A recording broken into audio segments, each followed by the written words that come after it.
반갑습니다. 이렇게 또 수요일 오전 여러분들을 만나 뵙게 돼서 이렇게 기쁩니다. 평소 또 존경하고 가까이 지내는 김은성 목사님 계신 교회에 와서 또 말씀을 전하게 된 것을 큰 영광으로 생각합니다. 저도 장신대 교수로 재학 중에 영락교회 성경공부반에 한 3, 4년 정도 나왔던 것 같아요. 아주 까마득한 옛날이라고 지금 기억되고 있는데, 그래서 그때 조금 더 충성할 수 있었는데 조금 덜 충성한 것 같은 약간 좀 아쉬운 점이 있기는 합니다만은, 하여튼 제가 이제 을지로 사가에 지하철에서 내려서 항상 걸어서 여기까지 왔다가 이렇게 갔었는데, 그때 왔다 갔다 했던 일들이 생각납니다. 가끔은 또 함흥냉면집에 들리기도 하고 뭐 이제 그런 것들도 있었는데, 즐거운 추억이었다고 생각합니다. 오늘 찬양도 굉장히 좋았던 것 같아요. 그래서 찬양 소리를 또 이렇게 찬양에 를 들으니까 제가 이렇게 앞에 앉아 있는데 마음의 평강이 이렇게 찾아오는 것 같았습니다. 감사드리고, 저도 찬양 정성스럽게 해주셨는데 정성스럽게 설교를 하고자 이렇게 생각하고 있습니다. 오늘 이사야 49장 6절 말씀 한번 읽으려고 그러는데요. 이사야서는 예수님이 아주 좋아했던 성경 구절들입니다. 예수님이 제일 많이 신약 성경에서 보면, 복음서에서 보면 예수님이 제일 많이 인용한 성경은 시편입니다. 시편을 예수님이 좋아하셨던 것 같아요. 그래서 여러분들이 신앙생활을 잘하려면은 시하고 가까이 지내야 됩니다. 그래서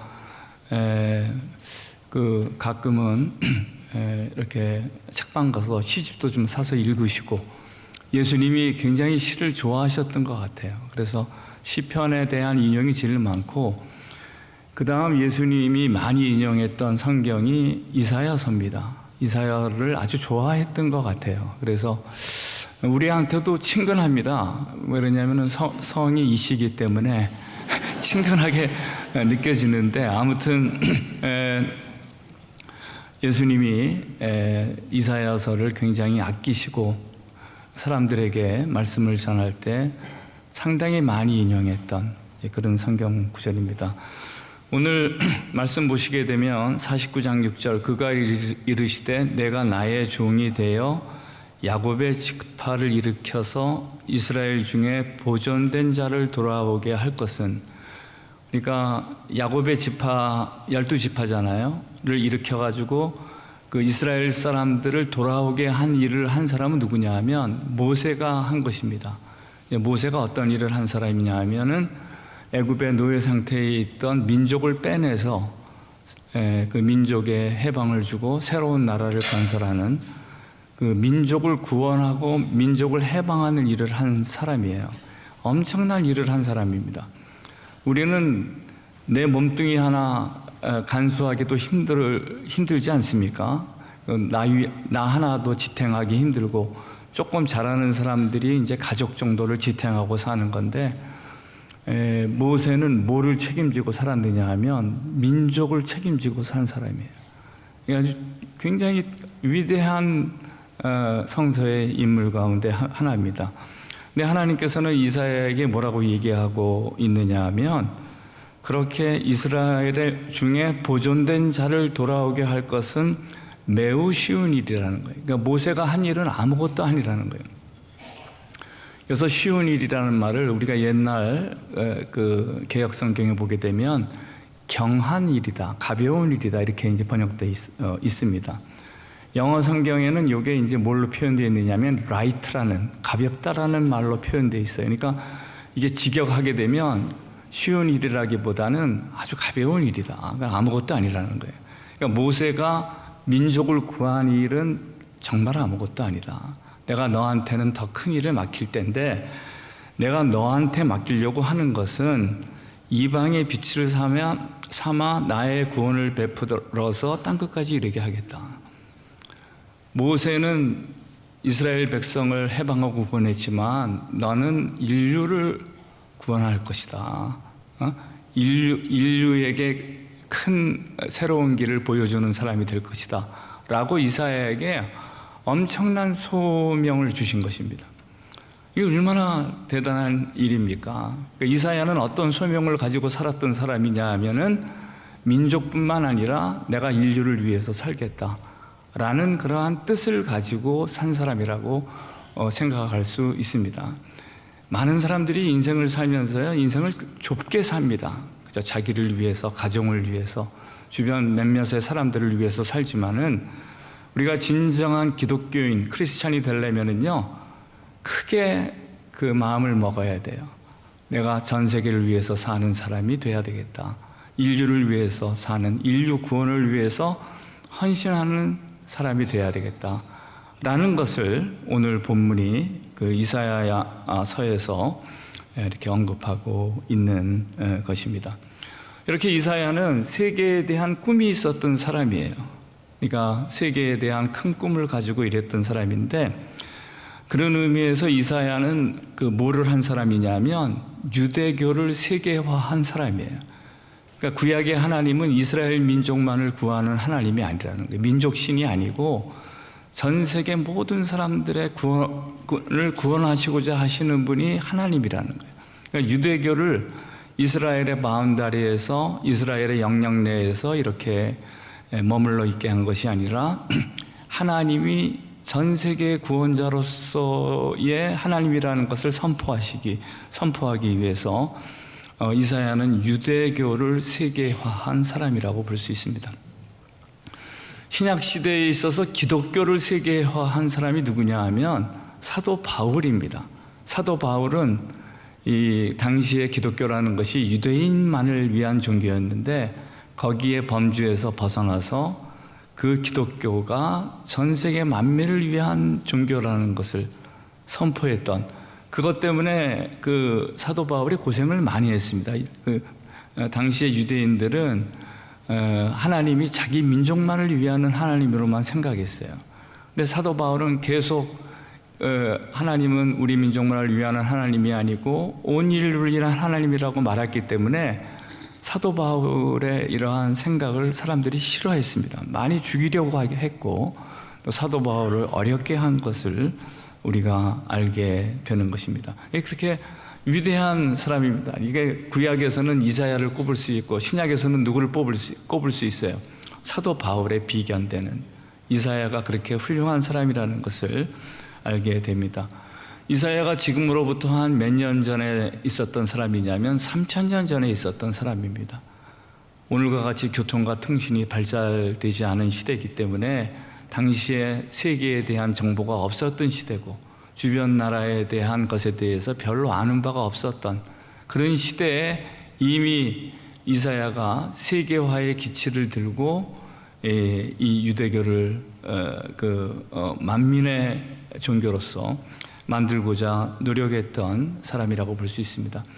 우리가 구약 성경에 보게 되면은요, 그 선지자들의 활동을 보게 되는데, 이 구약 성경의 선지자들의 활동의 내용을 보게 되면 선지자들이 다 세계 정세에 능통한 사람들이었어요. 세계 정세에 대한 관심을 갖고 거기에 대해서 많이 정보도 수집하고 연구하고 또 거기에 하나님의 영감을 받아서 세계가 어떻게 될 것인가에 대한 나름대로의 생각을 가졌던 사람들이 구약의 예언자들입니다.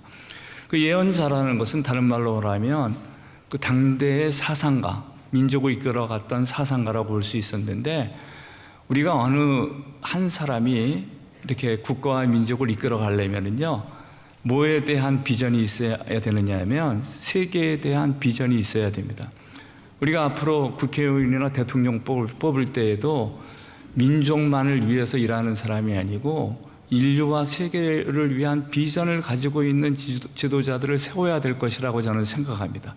그리고 그러한 세계 정세에 능통해야만 또 자기 나라도 자기 나라의 안녕의 길을 추구할 수 있는 거예요. 세계가 어떻게 돌아가고 있는지 모르는 사람이 어떻게 국가를 위해서 일을 하고 국가의 안녕을 위해서 노력을 하겠습니까? 못하는 겁니다. 세계가 어떻게 돌아가는지를 알아야만 국가의 문제도 잘 해결할 수 있다는 것을 우리가 깨닫게 되는 것입니다. 이사야서를 우리가 읽어보게 되면 하나님께서는 이스라엘 민족만을 다스리시는 하나님이 아니고 세계의 모든 민족, 모든 열방을 다스리는 하나님이라는 것에 대한 생각이 강조되어 있습니다. 그러니까 이사야의 생각은 하나님은 이스라엘만 관심이 있다라는 거예요. 세계 문제에 관심이 있다라는 거예요. 세계 문제에 관심을 가지시고 세계를 통치하시고 다스린다라는 그러한 것을 강조하고 있습니다. 이사야 14장 26절에 보면 이것이 온 세계를 향하여 정한 경영이며, 영어로서는 경영이라는 게 플랜, 하나의 계획이라고도 번역되어 있는데, 온 세계를 향한 경영이며 이것이 열방, 모든 민족과 나라를 향하여 편손이라 하셨나니 라는 본문이 있습니다. 여기에 보면 두 개의 중요한 단어가 나옵니다. 하나는 세계라는 단어고 또 한 개의 단어는 경영이라는 단어예요. 그 두 개의 단어를 붙여보면 세계 경영이라는 말이 됩니다. 하나님은 어떤 하나님이냐? 그냥 천국에서 가만히 계시고 그런 하나님이 아니라는 거예요. 지금도 하나님은 세계를 다스리시고 섭리하시는 하나님이라는 것을 이사야는 14장 26절에 우리에게 언급하고 있습니다. 세계 경영이라는 것이 뭐를 의미하는 겁니까? 하나님의 세계 통치, 하나님의 세계에 대한 다스림을 강조하는 그러한 거라고 볼 수 있습니다. 우리가 우리나라의 기업 CEO 가운데 세계 경영이라는 말을 아주 즐겨 썼던 회장님이 계십니다. 누가 세계 경영이라는 말을 많이 썼습니까? 좀 나중에는 잘 안 됐지만은 대우그룹의 김우중 회장님이 많이 쓴 말이에요. 김우중 회장님의 그 회사의 하나의 모토가 뭐였느냐 하면 세계 경영이었어요. 그 세계 경영이라는 자기의 비전을 걸고 대우를 키우고 또 민족 기업을 키우기 위해서 노력했는데 결과는 아주 순탄하게 되진 않았습니다만은 그 좋은 하나의 모토라고 볼 수 있습니다. 우리가 오늘 한국 민족은 우리 민족의 안녕만을 위해서 사는 민족이 돼서는 안 되고 세계를 위해서, 세계를 경영하는, 세계를 위해서 노력하는 민족이 돼야 되겠다라는 것을 이러한 하나님의 말씀을 통해서 다시 한번 깨닫게 되는 것입니다. 세계 경영이라는 말은요, 김우중 회장이 제일 처음 쓴 말이 아닙니다. 이사야가 이미 3000년 전에 쓴 말이에요. 그 오랜 시간 전에 세계 경영의 뜻을 품고 일을 했던 사람이 이사야라는 것을 우리는 깨닫게 되는 것입니다. 아마 이사야는 이스라엘 민족의 안녕을 위해서 그 세계에 대한 여러 가지 검토를, 세계 문제에 대해서 정세를 분석하고 또 검토를 했을 거라고 생각합니다. 우리가 이사야서를 보게 되면 이사야가 굉장히 세계 정세에 대해서 능통한 자라는 것을 알게 되는 거예요. 여러분들이 아시다시피 이사야는 상당히 귀족 출신의 예언자였습니다. 그냥 평민이라기보다도 상당히 당시에 이스라엘의 집권자들하고 친한 관계에 있었던 그런 예언자였습니다. 그래서 아마 이사야가 오늘로 말하면 국정원 같은 데 고급 정보를 많이 알고 있었던 사람이었던 것 같아요. 세계에 대한 정보들을 많이 가지고 있었고 또 그것에 하나님의 영감이 이렇게 가해져 가지고 이사야가 이 세계 정세를, 세계에 대한 여러 정보를 모으고 정세를 연구하는 중에 뭐를 깨닫게 되느냐 하면 이사야가 이 세계에 대한 공부를 하는 중에 깨달은 결론은 뭐냐 하면 하나님은 이스라엘만을 다스리는 하나님이 아니고 세계를 다스리는 하나님이다 라는 것을 깨닫게 된 거예요. 이게 그 작은 깨달음이 아닙니다. 굉장히 큰 깨달음이라고 볼 수 있습니다. 당시에 많은 사람들은 이스라엘의 하나님이 누구만의 하나님이라고 생각했어요. 이스라엘 민족만의 하나님이라고 생각했어요. 이사야는 그렇게 생각하지 않았습니다. 이사야는 그 하나님은 모든 민족을 위한 하나님이라는 것을 우리가 얘기했습니다. 우리가 인생을 살아나가면서 하나님이 나를 다스리고 계신다, 나의 삶을 이끌어 가시고 계신다라는 것은 비교적 발견하기 쉽습니다. 그렇죠? 그러니까 내일이니까. 그러니까 하나님이 나의 삶을 이끌어 가신다라는 것은 발견하기가 쉬워요. 그러나 하나님이 나의 가족을 이끌어 가신다라는 것을 발견하기는 조금 더 어렵습니다. 예? 그러니까 그 하나님이 우리 가족을 이끌어 가신다라는 것을 알려면은요, 부모의 삶에 대한 관심이 있어야 돼요. 그 동생들과 형들에 대한 삶에 관심이 있어야 됩니다. 근데 우리가 언제 부모에 대한 관심이 있은 적이 있습니까? 다 자기 살기에 바빠서 그냥 하루하루 살아나가는 것이죠. 우리가 부모님의 삶을 좀 객관적으로 바라보고 형들이나 동생들의 삶을 객관적으로 바라봤을 때 나올 수 있는 고백이 하나님께서 우리 가족을 이끌어 가신다라는 고백이 나올 수 있는 거예요. 굉장히 발견하기 힘든 겁니다. 하나님이 나의 가족 전체를, 하나님 여러분들에게 물어보겠습니다. 하나님은 여러분들의 삶만 다스리는 분입니까? 여러분들의 가정의 모든 일도 이끌어 가시는 분입니까? 가정의 일도 이끌어 가시는 분이에요. 하나님은 이렇게 좁게 일하시는 분이 아니에요. 넓게 일하시는 분입니다. 하나님이 나의 가족을 이끌어 가신다는 것보다 조금 더 발견하기 어려운 것이 하나님이 우리 사회와 민족을 이끌어 가신다는 말씀이에요. 이건 굉장히 발견하기 힘듭니다. 일단 하나님이 민족을 이끌어 가신다는 것을 알려면은요, 민족 문제에 대한 관심이 있어야 돼요. 관심이 없는 사람은 이러한 것을 발견할 수 없는 것입니다. 한번 물어보겠습니다. 우리가 우리 민족에 대해서 그렇게 애틋하게 관심을 가지고 생각해 본 적이 있습니까? 없습니까? 거의 없습니다. 나 살기 바쁜 사람들이에요. 저도 마찬가지예요. 하루하루 내 삶을 지탱하기가 쉽지 않은 사람이에요. 그럼에도 불구하고 하나님께서는 우리에게 뭐에 대한 관심을 가져야 된다라고 얘기하는 겁니까?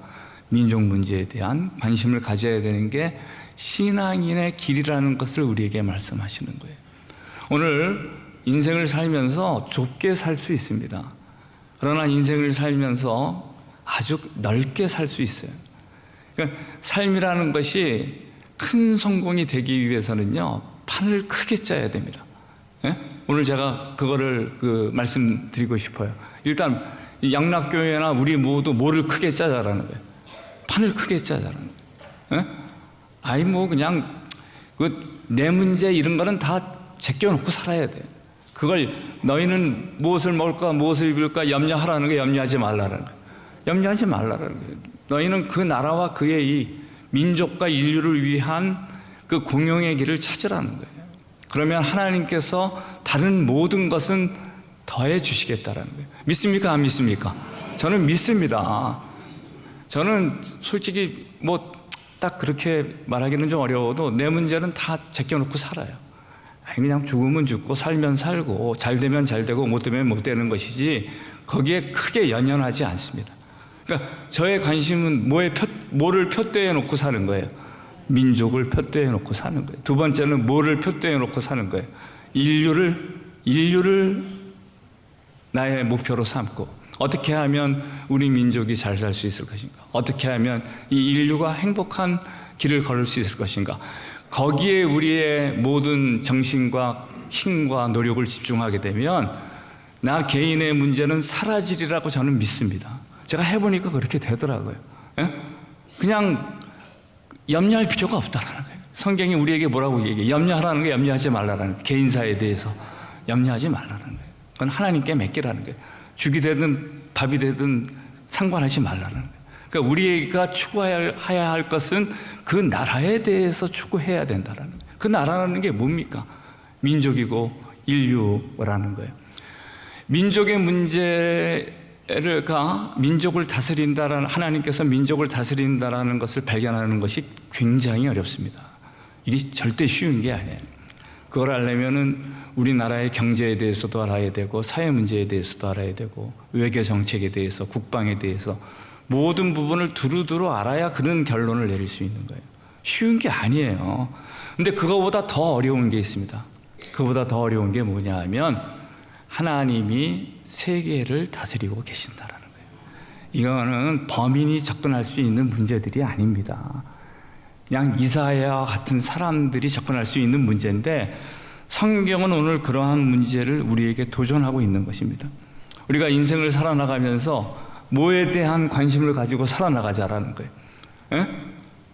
인류에 대한 관심을 가지고 살아나가자. 오늘 영락교회도 영락교회 개인 성도님들의 행복을 이렇게 위해서 노력하는 교회가 될 뿐만 아니라 그것도 중요해요. 그런 것도 중요하지만 이 영락교회라는 이러한 그 하나님의 교회를 통해서 우리가 뭐의 문제에 관심을 갖는 게 중요하다라는 거예요. 인류의 문제, 세계의 문제를 해결하기 위해서 노력하는, 그것을 통해서 하나님께 영광 돌리는 그런 교회가 되어야 된다라는 것을 오늘 이 말씀을 통해서 다시 한번 깨닫게 되는 것입니다. 어느 교회든 다 문제가 있어요. 근데 그 문제를 바라보면 결국 앞으로 나가지 못하는 것입니다. 우리가 뭐를 향해서 나갈 때, 인류를 향해서 나갈 때, 민족을 향해서 나갈 때 우리의 모든 문제는 눈 녹듯이 사라지리라고 저는 믿습니다. 앞으로 이 영락교회가 힘을 합쳐서 뭐를 위해서 노력하는, 세계 선교를 위해서 노력하는 교회가 되기를 다시 한번 바라는 것입니다. 그럼 하나님은 세계 그 경영에 대한 얘기만으로 하나님은 마치시고 계시냐? 그렇지 않습니다. 하나님의 세계 경영, 하나님의 세계 통치라는 말은 한 단계 더 나가는 거예요. 하나님은 세계를 다스리는 분일 뿐만 아니라 하나님은 또 다른 일을 하시고 계신다라는 거예요. 또 한 개를 어떻게 얘기하고 있느냐 하면 이사야 45장 22절에 있는 말씀이 있습니다. 여기에 이런 말씀이 있습니다. 45장 22절 이사야에 있는 말씀입니다. 땅 끝에 모든 끝이요, 모든 백성이라는 뜻인데, 모든 백성이요 내게로 돌이켜 구원을 받으라. 나는 하나님이라 다른 이가 없느니라. 여기에 이제 그 하나님께서는 이 구원을 베푸시는데, 구원을 뭐 이렇게 하나님은 나만 구원하시고 나의 가족만 구원하시고 나의 민족만 구원하시고 그러는 하나님이 아니라는 거예요. 하나님의 목적은 뭐를 구원하는 데 있다라는 거예요. 세계를, 땅끝의 모든 민족을 구원하는 것이 하나님의 목적이라는 거예요.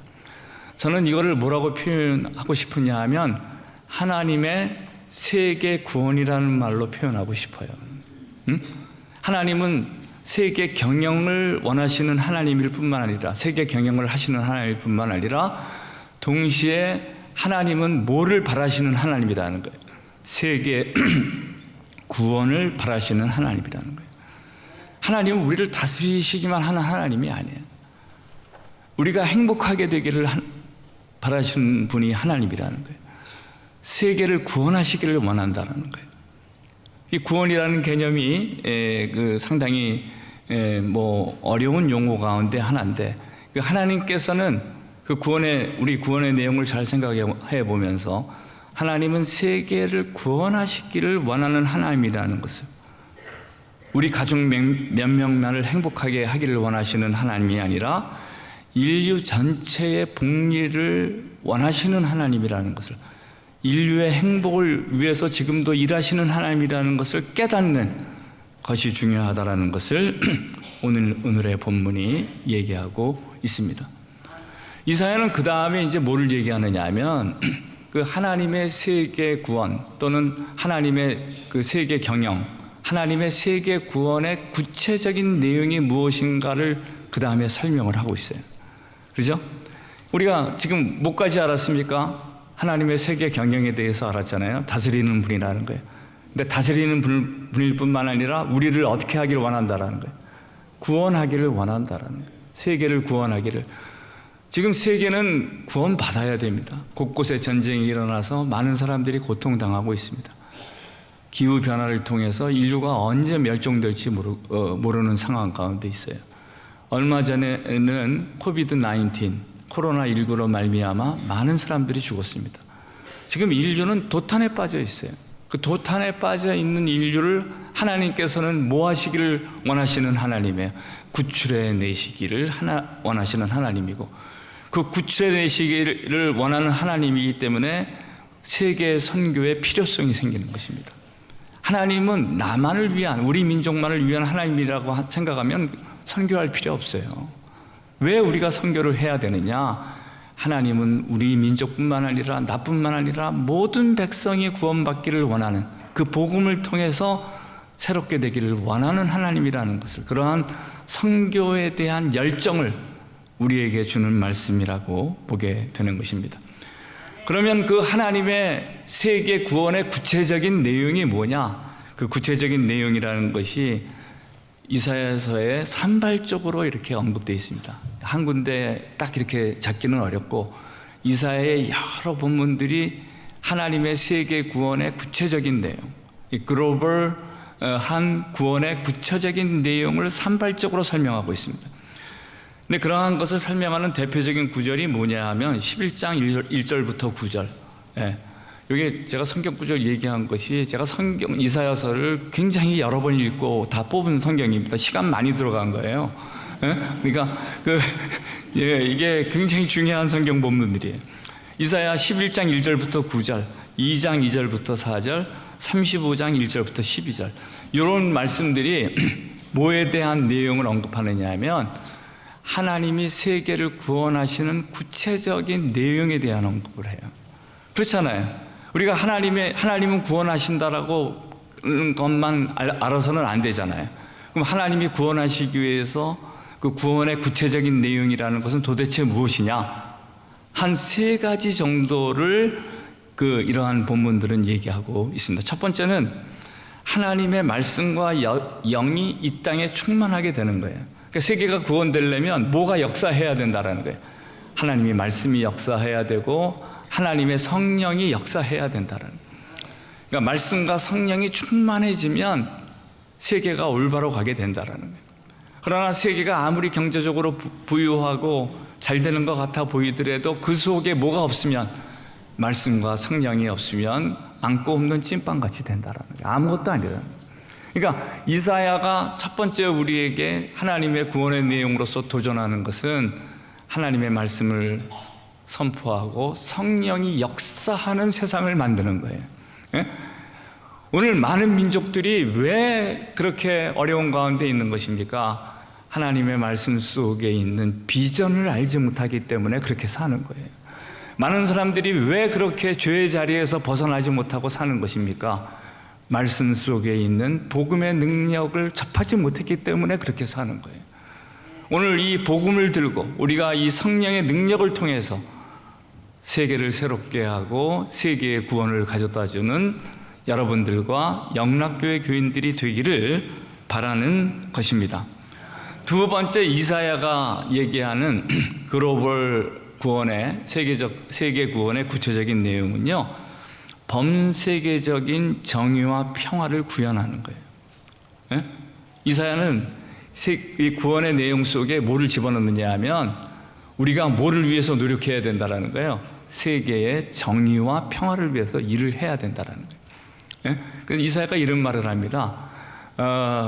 칼을 녹여서 뭐를 만들고? 호미를 만드는 건가요? 칼을 녹여서 하여튼 호미를 만들고 창을 녹여서 보습을 만들고, 그러니까 무기를 만드는 문화에서 평화의 농기구를 만드는 문화로 전환하자라는 거예요. 전쟁이 없는 평화의 세계, 또 모든 사람들이 함께 어울려 잘 사는 세계, 나눠 먹고 사는 정의로운 세계, 이거를 이사야가 꿈꾼 내용이라고 볼 수 있습니다. 우리는 이 세상을 살면서 이 교회가 뭐를 위해서 일을 해야 되느냐 하면 정의로운 평화를 위해서 일을 해야 됩니다. 그걸 영어로 just peace라고 합니다. 정의로운 평화, 정의를 구현하고 이 평화를 구현하는 데 노력하는. 오늘 우크라이나와 러시아 전쟁을 좀 이렇게 종식시키는데 우리가 뭔가의 헌신을 해야 돼요, 안 해야 돼요? 해야 되는 거예요. 우리나라에 있는 전쟁이 아니라고 해서 무관심해서는 안 돼요. 그 전쟁이 빨리 종식되도록 노력하는 우리들이 돼야 된다는 것을 우리가 이러한 본문을 통해서 깨닫게 되는 것입니다. 오늘 이 영락교회의 세계 선교를 통해서 세계의 평화가 이루어지고 전쟁하는 나라들이 전쟁을 멈추게 되고 그러잖아요. 뭐 전쟁을 멈추는 게 어렵습니까? 전쟁하는 나라의 대통령들 찾아가서 전쟁해가지고 니네 나라에 이익될 게 뭐냐? 너한테도 이익이 안 되고 저 피해 받는 국가에도 이익이 안 되는 거다. 가서 합리적으로 설명을 하면 되는 거 아니에요? 이익이 될 게 뭐가 있습니까? 그러니까 그러한 것을 우리가 전쟁을 해결하기 위해서, 전쟁의 문제를 막기 위해서 세계적으로 노력하는 그러한 주님의 백성들이 되어야 될 것이라는 것을 다시 한번 깨닫게 되는 것입니다. 세 번째, 이사야가 말하는 구원의 구체적인 내용은요, 피폐한 자연 환경이 새로워지는 거예요. 예? 지금 오늘 자연 환경들이 많이 파괴됐습니까? 파괴되지 않았습니까? 많이 파괴됐잖아요. 동물들을 착취해서 생긴 게 인수공통 감염병들이 많이 생겼고, 또 우리가 여러 가지 자연 자원을 너무 낭비하고 착취했더니 기후 변화라는 것이 생겨가지고 지금 거의 이러한 기후 변화 때문에요, 기후 위기로 말미암아 인류가 지금 멸망할 수 있는 지경에 지금 이르렀습니다. 그래서 우리가 이 자연이 얼마나 신음하고 있는지를, 그 자연의 신음소리를 듣는 여러분들이 되시기를 바라는 것입니다.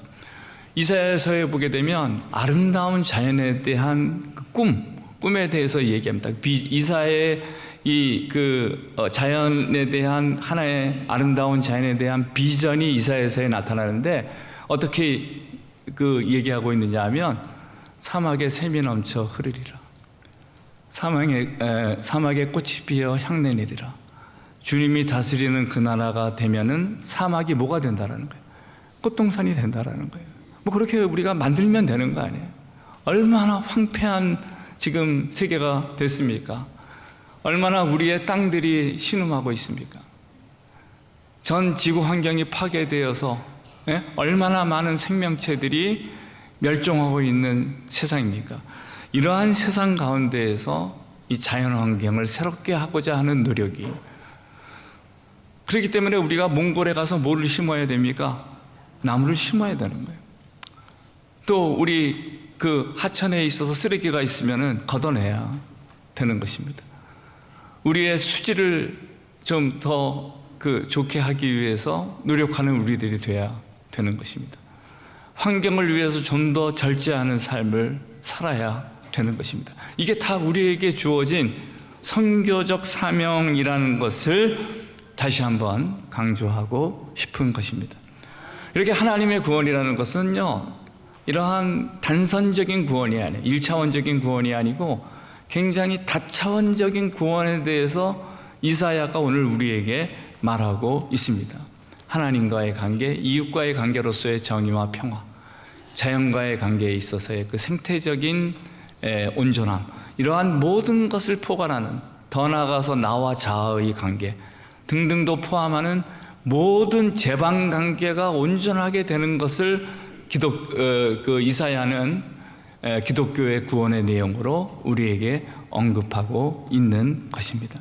우리는 그러한 이사야의 말씀에 따라서 그러한 제방 관계가 조화를 이루고 균형을 이루고 온전함을 이룰 수 있도록 노력하는 영락교회 교인들이 되기를 바라는 것입니다. 이러한 제방 관계에 있어서의 온전함을 표현하는 히브리어 단어가 있어요. 모든 관계가 온전했을 때, 지금 현대 신학자들은 기독교의 구원을 표현하는 가장 적절한 말을 히브리 단어로 생각하고 있는데, 뭘 것 같습니까? 모든 관계가 온전하게 잘 이루어지고 있는 모습을 히브리 단어로서 뭘로 표현할 것 같아요? 샬롬이에요. 샬롬이라는 것. 그러니까 이사야가 꿈꿨던 구원의 세상의 모습은 샬롬의 세상을 이루자라는 거예요. 정의로운 평화의 세상을 이루자라는 거예요. 그것을 위해서 노력하는 것이 우리의 선교라는 거예요. 그것을 이사야가 오늘 우리에게 말해주고 있는 것입니다. 우리는 그 이사야의 이러한 말씀과 비전에 따라서 앞으로 이 영락교회 교인들이 나만을 위해서 사는 것이 아니라 민족을 위해서 살고 세계 구원을 위해서 선교하는 그러한 교회가 되기 위해서 노력하기를 저도 바라고 기대하는 것입니다. 우리가 여기 지금 보시게 되면 우리가 지금 우리 문제를 염려하려고 하면요, 끝없이 염려해야 됩니다. 여러분들 한번 물어보겠어요. 여러분들이 이 세상 염려가 완전히 없어질 날이 있을 것 같아요? 없을 것 같아요? 없습니다. 저도 옛날엔 그렇게 생각했어요. 내 문제를 해결한 다음에 하나님을 위해서 일하겠습니다. 헌신해 보겠습니다. 그렇게 옛날에 한번 생각을 했어요. 근데 쭉 살아봤더니요, 내 문제가 해결될 날이 없는 거예요. 그렇게 하면은 다른 사람을 위해서 못 삽니다. 일단 다른 사람을 위해서 살려면은, 세계 선교에 내가 헌신하고 투신하려면은 일단 뭐를 제껴버려야 되느냐면 내 문제를 제껴버려야 돼요. 뭐를 표대로 삼아야 돼요? 인류를 표대로 삼고 인류에 대한 사랑, 이웃에 대한 사랑, 더 나아가서는 선교에 대한 사명을 표대로 삼고 나갈 때 우리의 모든 문제가 해결되고 여러분들에게 하나님의 축복이, 크신 축복이 임하게 될 것이라는 것을 저는 믿습니다. 오늘 여러분들 나오셔가지고요, 하나님 내 문제를 해결해 주십시오, 그런 기도 좀 그만하시길 바랍니다. 그러니까 내 문제를 해결해 달라는 것에서 우리가 시야를 달리해서 뭐의 문제를 해결해 달라고 기도해야 돼요? 세계의 문제를 해결해 주십시오 라고 기도할 때 나의 모든 문제가 해결되리라고 저는 믿고 있고, 제가 그것을 체험한 바라는 것을 다시 한번 여러분들에게 강조하면서 오늘의 말씀을 마치도록 하겠습니다. 세계 선교를 위해서 헌신하고 매진하는 영락교회와 한국의 교회들이 되기를 바라는 것입니다. 다 같이 기도 드리시겠습니다. 하나님 아버지, 오늘 영락교회에 와서 성도님들과 같이 이사야의 말씀을 통해서 하나님께서 글로벌 샬롬을 위하시는 분이라는 것을 다시 한번 깨닫게 되었습니다. 우리가 인생을 살아나가면서 무엇을 먹을까, 어떻게 살아볼까, 어떻게 건강할까, 어떻게 성공할까를 염려하는 우리들이 되는 것이 아니라 민족을 위해서 염려하며 인류를 위해서 염려하며 하나님의 나라를 이 땅에 세우는 것을 위해서 헌신하는 영락교회가 되며 우리 모두가 되게 하여 주시옵소서. 이 모든 말씀 예수 그리스도의 이름으로 간절히 기도했사옵나이다. 아멘.